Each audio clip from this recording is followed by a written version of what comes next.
He's only 13. And already being called the next Justin Bieber.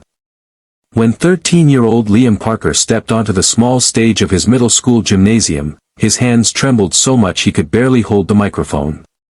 The crowd of students chattered and laughed, not out of meanness, but out of the easy, restless energy that fills a school assembly. To most of them, it was just another talent show. But to Liam, it was everything. His heart pounded as the principal gave him a thumbs up. The music began, soft, steady guitar chords he'd practiced 1,000 times in his room, and Liam took a shaky breath before singing the first note. It was fragile at first, that sound. A soft, almost whispering tone. But within seconds, it bloomed, rich, emotional, full of that aching sincerity only a kid who's been through something can carry in his voice. The crowd went silent. Even the teachers, arms crossed and skeptical, froze mid-thought. By the time Liam reached the chorus, his voice soared so effortlessly that it felt like he was singing straight from his heart to theirs. What most people didn't know was that Liam had never taken a singing lesson in his life. His mom, a nurse, worked 2 jobs since his dad had passed away 2 years ago. Money was tight, and lessons were a luxury they couldn't afford. Most nights, while his mom worked the late shift, Liam sat by his bedroom window with an old guitar his dad had left him, watching the stars and teaching himself chords from YouTube videos. Sometimes, when the loneliness crept in too heavy, he sang just to feel close to his dad again. Music, to him, wasn't a hobby, it was a lifeline.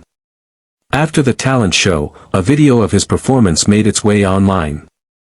Within days, it exploded, first on TikTok, then Instagram, then YouTube. "He's only 13, one caption read.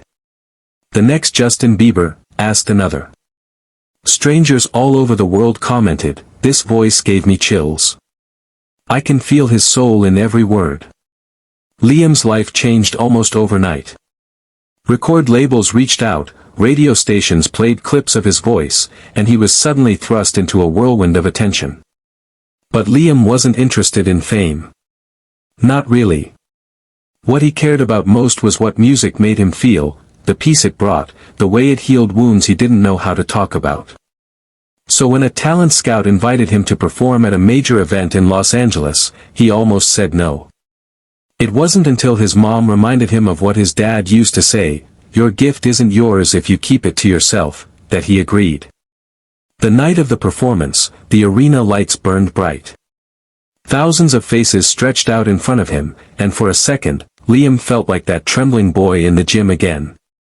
But then he thought about his dad, about his mom working double shifts so he could be there, and about the little boy inside him who sang to the stars when no one was listening. He closed his eyes and began to sing. The audience fell utterly still. His voice, raw and real, filled the space with something more than just sound. It was hope, grief, love, all tangled together. By the end of the song, the crowd was on its feet, clapping and cheering. Backstage, celebrities wanted selfies, producers offered deals, and reporters begged for interviews. But amidst the chaos, Liam's eyes caught someone sitting quietly near the exit, a young girl about his age, wearing a hospital bracelet, sitting in a wheelchair, tears shining in her eyes. He didn't hesitate. He walked straight toward her, past the reporters and flashing cameras. "Hey," he said softly, crouching beside her. "Did you like the song?" The girl nodded, wiping her eyes. It helped," she whispered. "I'm sick. My doctors say I'll be in and out of hospitals for a while. But your song, it made me feel like maybe I'll be okay." Liam didn't know what to say. So he did the only thing that felt right, he handed her his guitar. The one his dad had given him. The same one he'd used to learn, to grieve, to dream. "Then it's yours now," he said. "My dad told me music's meant to be shared. Maybe it can help you like it helped me." Her eyes widened. "You can't, this is yours." He smiled through tears. "It was mine when I needed it most. Maybe you need it now." A photographer nearby captured that exact moment.